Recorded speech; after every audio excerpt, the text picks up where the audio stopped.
अस्सलाम वालेकुम। सुहेल खान अपने यूट्यूब चैनल में आपसे मुखातिब है। नाज़रीन, आज की एक जो इशू पे हम बात करने जा रहे हैं वो बहुत ही अहम इशू है। कल सुप्रीम कोर्ट ऑफ पाकिस्तान के सीनियर जज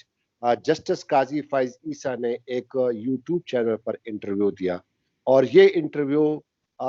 इस पे उन्होंने स्टार्ट में ये इंटरव्यू में कह दिया कि ये इंटरव्यू वो एज ए जज नहीं दे रहे बल्कि काजी फैज एज ए काजी फैज ईसा दे रहे, और वो इंटरव्यू इनके वालिद साहब की बरसी के सिलसिले में ये इंटरव्यू रिकॉर्ड किया गया था। और उस पर फिर ये बहुत से कल से जो है ये सवालात उठने जा रहे हैं कि एक सिटिंग जज जो है सुप्रीम कोर्ट का सीनियर जज, क्या ये उसको कोड ऑफ कंडक्ट जो कि ज़ाब्ता अखलाक है, क्या ये उसको इजाज़त देती है? और आज तक सुप्रीम कोर्ट की हिस्ट्री में, पाकिस्तान की जुडिशल हिस्ट्री में कोई ऐसा वाकया हुआ है कि किसी सिटिंग जज ने किसी प्राइवेट चैनल को या यूट्यूब चैनल को इंटरव्यू दिया हो? और इस पर लीगल एस्पेक्ट से हम बात करेंगे कि आया ये जस्टिस काजी फैज ईसा ने किस पहराए में ये इंटरव्यू दिया और इसके लीगल कंसिक्वेंसेस क्या हैं, इस पर हम तफसील से बात करेंगे। मेरे साथ इस वक्त सुप्रीम कोर्ट के सीनियर वकील मोहम्मद अजहर सदीक साहब मौजूद हैं। अजहर सदीक साहब, thank you very much and come, शुक्रिया मेरे प्रोग्राम में ज्वाइन किया। अस्सलाम वालेकुम जी, बहुत शुक्रिया सुहेल साहब, बड़े अहम इशू पे आपने आज पॉइंट ऑफ व्यू ले रहे हैं। ये वक्त की जरूरत है, बहुत कंट्रोवर्सीज, और वैसे भी वो कंट्रोवर्शियल जज तो हो चुके हैं ऑलरेडी। तो इस स्टेज के ऊपर उनका ये जो इंटरव्यू है वो कई सवाल जन्म देता है, और इसमें आपको याद होगा जस्टिस याह्या अफरीदी का नोट पढ़ लें आप, जिन्होंने इसकी तरफ से पिटीशन फाइल करने को भी अपना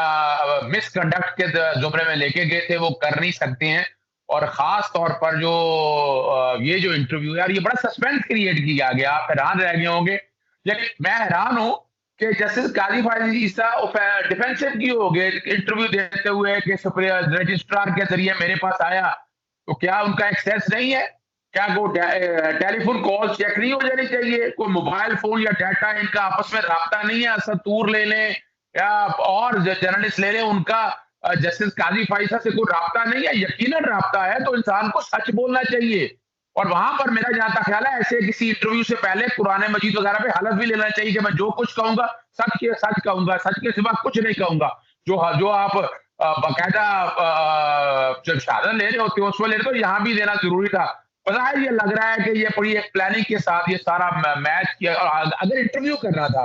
अगर बरसी पर इंटरव्यू करना था, तो मैंने तो आज तक ये देखा नहीं। यूट्यूब चैनल आप भी रन करते हैं, मैं भी रन करते हैं, मैंने कभी टेक्निकल फॉल्ट कभी अपलोड करते हुए रिकॉर्डिंग हो गई, अपलोड करने में तो लंबाई कोई नहीं है। आजकल यूपीएस सारे के घर में है, लाइट गई है नहीं गई है लाइट, वो सब चीजों को एक तरफ रख दें, फिर वो सस्पेंस किया। अगर ऐसी कोई बात ही तो जस्टिस काजी भाई साहब जो कि चौके जिन्होंने पब्लिक गैदरिंग के हवाले से इंटरव्यू दे दिया, तो इनकी तरफ से वजाहत आनी चाहिए थी। इन्हें चाहिए था कि रजिस्ट्रार को कहते ये वजाहत जारी करो कि ये मेरे वालिद की बरसी के हवाले से। अगर ऐसा ही बात था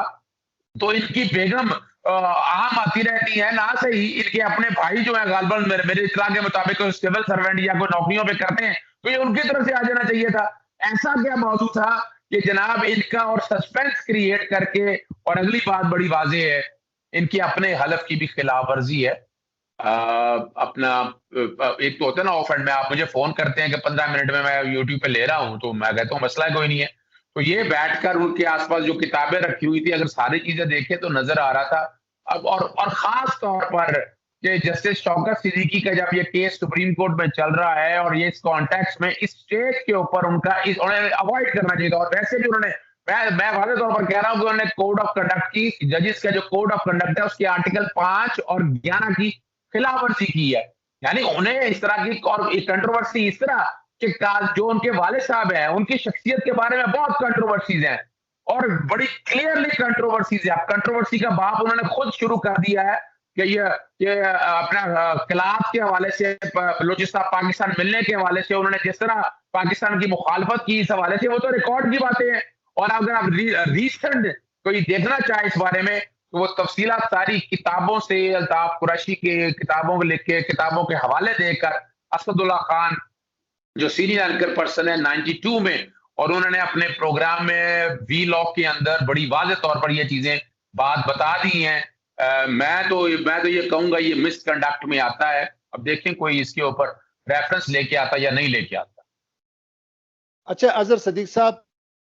मिसकंडक्ट के जमरे में आता है या नहीं आता है, लेकिन ये बात ये है कि जस्टिस काजी फाइज ईसा एक ऐसे वक्त में उन्होंने ये इंटरव्यू रिकॉर्ड किया या दिया, और स्टार्ट में वो कहते हैं कि जनाब ये मैं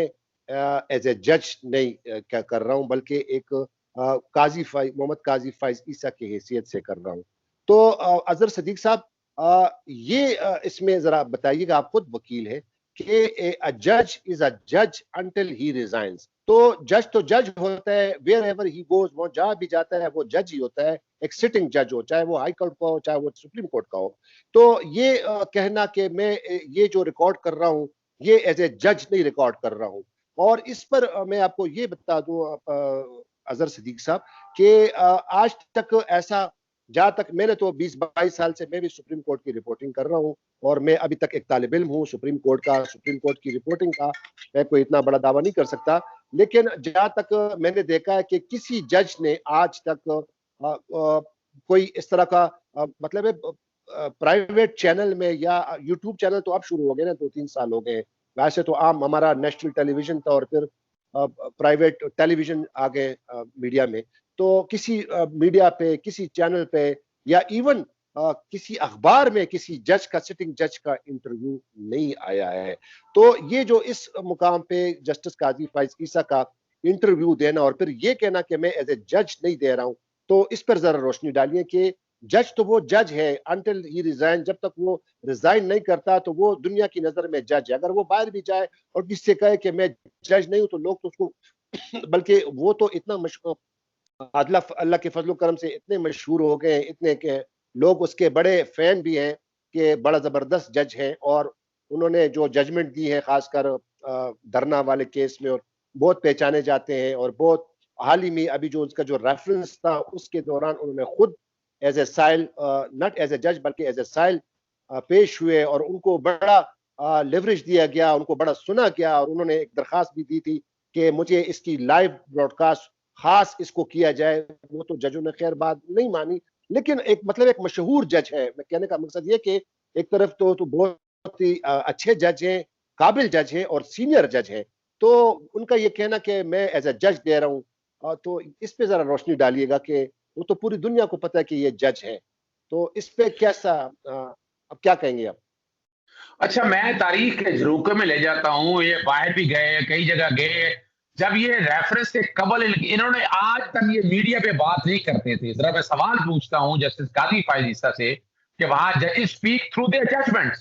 कि जजेस का तो काम ही कभी नहीं, जजेस ने पब्लिक फिगर नहीं बनना, पॉलिटिकल फिगर नहीं बनना, लेकिन ये पिछले अरसे से हम देख रहे हैं कि ये पॉलिटिकल फिगर बनते जा रहे हैं। यानी जिस तरह की तकारीर करते हैं, मुझे ये बता दें, जब इन्होंने हैसियत जज आकर आर्गूमेंट की है, इनका लीगल आर्गूमेंट क्या था? 90% आर्गूमेंट इनके पॉलिटिकल थे, इधर की बात उधर की बात, पता नहीं कहां कहां की कहानियां सुना और पता नहीं क्या क्या, यानी गटर तक के लफ्ज तो इस्तेमाल कर लिए थे। तो कंट्रोवर्सी तो उन्होंने बात, और ये अभी स्टेज के ऊपर अब आगे उन्होंने कहा, और यहाँ यानी कि हमारे कई दोस्त ऐसे हैं, वैसे तो कयूब साहब हमारे सदीकी हमारे भी दोस्त हैं, आपके भी दोस्त हैं, आपने तो ये बात सारी पहले ही लीक कर दी थी ना, आपने बता भी दिया था, और फिर उसके बाद फिर सारा बैठकर और उसको डिले करना और आगे करना, यानी मैं तो किसी प्लानिंग का हिस्सा कह सकता हूँ। यानी अब ये बाहसियत अगर उन्होंने जाती हैसियत में भी दिया था, जाती हैसियत में तो जज है वो, यानी अजहर साहब,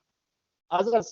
यहाँ जरा रुक जाए थोड़ा, मैं ये कहूँ, जिस तरह आपने कहा ना कि आपने कहा कि पॉलिटिकल फिगर बन चुके हैं, तो इसमें एक दो चीजें मुझे अब जहन में याद आ गई। वो ये है कि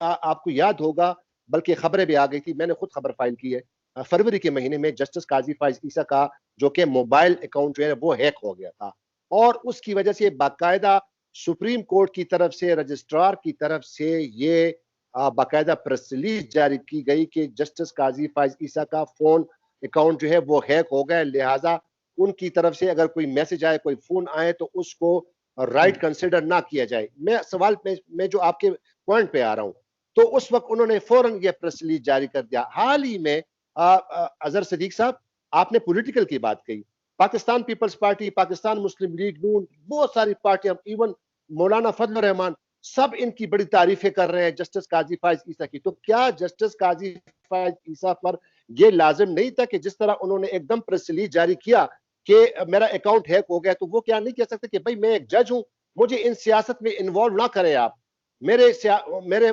बारे में आप जो है ना, मेरे हक में जो है ना ये बयानात ना दें, मुझे कंट्रोवर्शियल ना बने, क्योंकि चीफ जस्टिस काजी फैज ईसा सीनियर जज है और कल को वो मुस्तकबिल के चीफ जस्टिस बनने वाले हैं। कल को मुस्लिम लीग के केसेस आएंगे, कल को पीपल्स पार्टी के केसेस आएंगे, कल को मौलाना फजल रहमान के केसेस आएंगे, तो क्या उनको आप इस पर भी जरा रोशनी डालिएगा कि क्या वो ये बयान नहीं जारी कर सकते थे कि जनाब मैं एज ए जज हूं, मुझे प्लीज आप मुझे कंट्रोवर्शियल ना बनाए, मुझे पोलिटिसाइज ना करें। अच्छा, ये तो आपने बड़ी, आप क्रेडिट टू यू, आपने जो बातें की हैं, ये तो कोई डाउट रह नहीं गया ना। आप ट्विटर ट्रेंड देख लें, मरियम नवाज के, पीपल्स पार्टी के देख लें, मौलाना फजल रहमान के, और खास तौर पर देख लें कि जो उनका बयानिया लेकर चलता है, उनके घरों में जाना, यानी बजाते खुद जस्टिस काजी फैज ईसा का अपनी बेगम साहबा के साथ बासियत जज, और अपना दो तो मिसालें आपके सामने मौजूद हैं कि जो एक ने तो तौहीन अदालत कमिट की थी, दूसरे का सो कॉल ड्रामा था, उसके घर जाना को अब यहाँ तो नजर आ रहा है ना, ये सारा जो चीजें नजर आ रही है पोलिटिसाइज तो हो चुकी हैं, अब तो इसमें कोई बात रह नहीं गई है। और उनकी तरफ से ये प्रेस रिलीज आनी चाहिए थी, उनकी तरफ से वजाहत आनी चाहिए थी, उन्हें रोकना चाहिए था पॉलिटिकल पार्टीज को, मुझे मत इन्वॉल्व करें। हमने देखे, तारीख में देखा है जस्टिस इफ्तिखार चौधरी जब वकला मोमेंट के बाद बहाल हो गए, तो उन्होंने ऐसी किसी तरह की, उन्होंने तो बल्कि उन लोगों को, उन वकीलों को अपने पास पेश होने से रोक दिया था। मेरी बड़ी कंट्रोवर्सीज है इफ्तिखार चौधरी साहब के हवाले से, लेकिन आपकी रिकॉर्ड की बातें हैं, एतजाज हसन वगैरह को उन्होंने पेश होने से रोक दिया था। और यहाँ जो नजर आ रहा है कि यहाँ तो लग जैसे रहा है कि कोई पॉलिटिकल तहरीक के लिए मैनेजमेंट की जा रही है, कोई पॉलिटिकल तहरीक चलाने की कोई साजिश हो रही है, कोई कोशिश हो रही है, कोई काविश हो रही है, और उसके लिए वो सारे कार्ड प्ले किए जाते हैं। यानी रजिस्ट्रार सुप्रीम कोर्ट के हवाले से जब बात की तो मुझे याद आया कि वो तो किसी का, यानी मेरे से बात करनी हो तो मुझसे रजिस्ट्रार का रास्ता नहीं होता, हालांकि मैं एक वकील हूँ। साफियों से आज तक मैंने नहीं समझ देखा कि आज तक किसी ने मिला हो। तो ये जो नजर आ रही है चीजें सारी, ये चीजें सिर्फ एक तरफ लेके जा रही हैं। और दूसरा दूसरा दूसरा अजहर साहब, एक और बात आपको बता दूं, कल मैं शायद आपको बताया भी था, और मैं अपने सुप्रीम कोर्ट के रिपोर्टरों से बड़ा माजरत खा हूं। कल मुझे ये 3 बजे मुझे पता चल गया था कि ये इंटरव्यू जो है वो जस्टिस काजी फैज ईसा के वालिद साहब के बरसी के हवाले से है। लेकिन चूंकि ये हाइप मेरे दोस्त ने बहुत बड़ी क्रिएट की थी, और मेरा बड़ा अच्छा दोस्त है, हमारा कुलीग है अब्दुल कयूम सदीकी साहब, तो मैंने ये गवारा नहीं समझा, बल्कि हमारी पूरी कम्युनिटी, हमारे पूरे रिपोर्टर्स, मुझे पता चला है, सब दोस्तों ने कहा कि यार रात 12 बजे तक हम के पत्नी क्या जस्टिस काजी फैज ईसा साहब पत्नी क्या ऐसा करने वाले हैं। तो मुझे उस वक्त पता था, लेकिन मैंने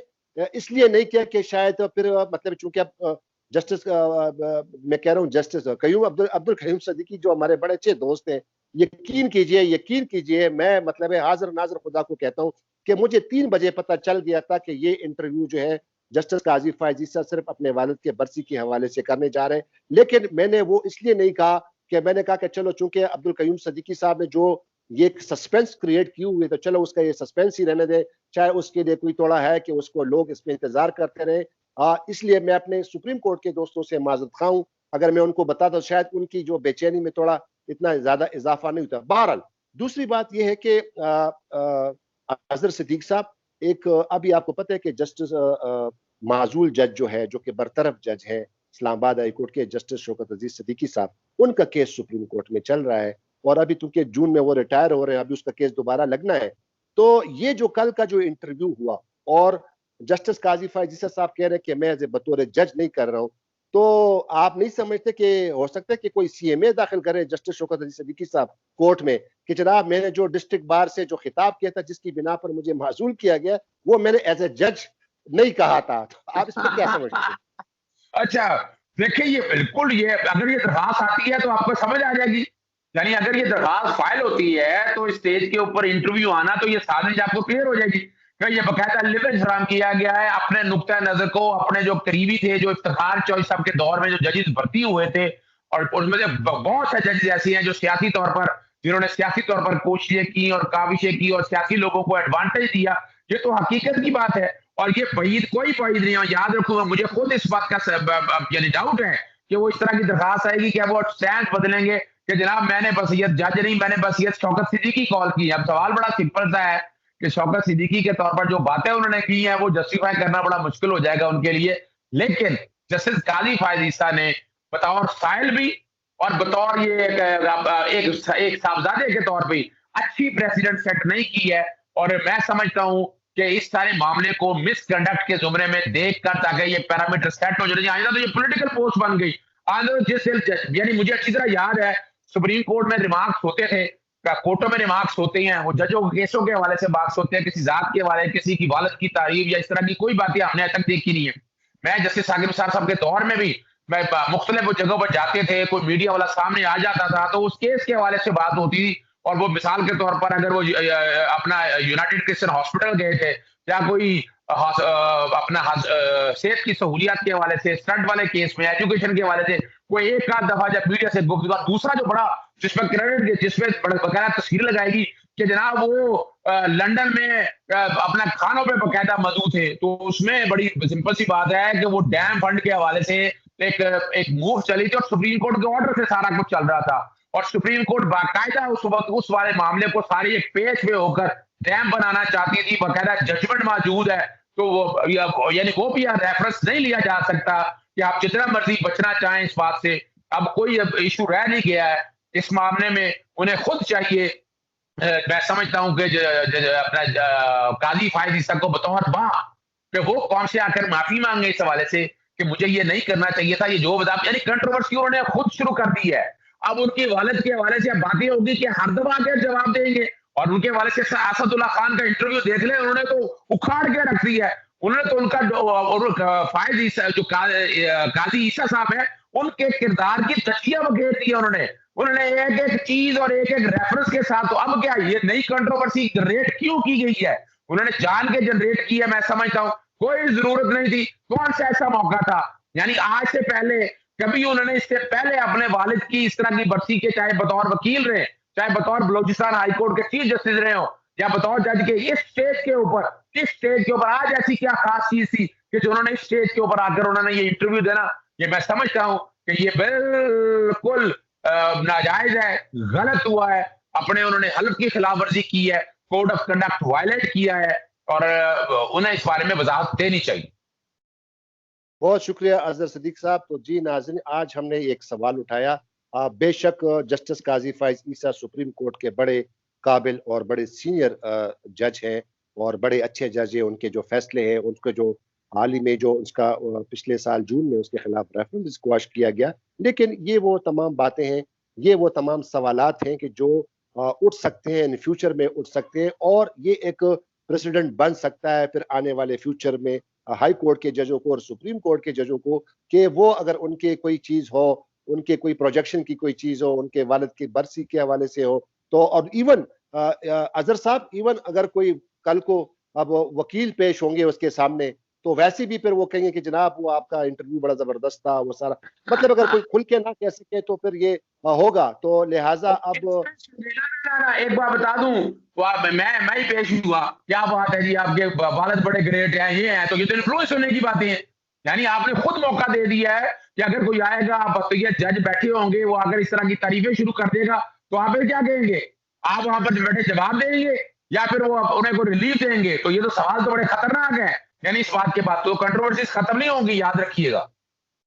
बहुत शुक्रिया अजहर सिद्दीक साहब। तो जी नाज़रीन, अब तक के लिए इतना ही। अब ये आप पर है, अब आप इसको कैसे देखते हैं, अवाम इसको कैसे देखती है, सुप्रीम कोर्ट के जजेस कैसे देखती है, और आया हाई कोर्ट के जज और सुप्रीम कोर्ट के जज को क्या आया ये जेब देती है कि वो किसी प्राइवेट चैनल्स को या यूट्यूब पे एज ए सिटिंग जज जब वो अपने ओहदे पर फायज और वो इंटरव्यू दे सकते हैं या नहीं दे सकते हैं। फ्यूचर के लिए इस पे फिर क्या होगी, एक और प्रोग्राम में दोबारा आपके हाजिर होंगे। तब तक के लिए इजाजत दीजिए। खुदा हाफिज। पाकिस्तान जिंदाबाद।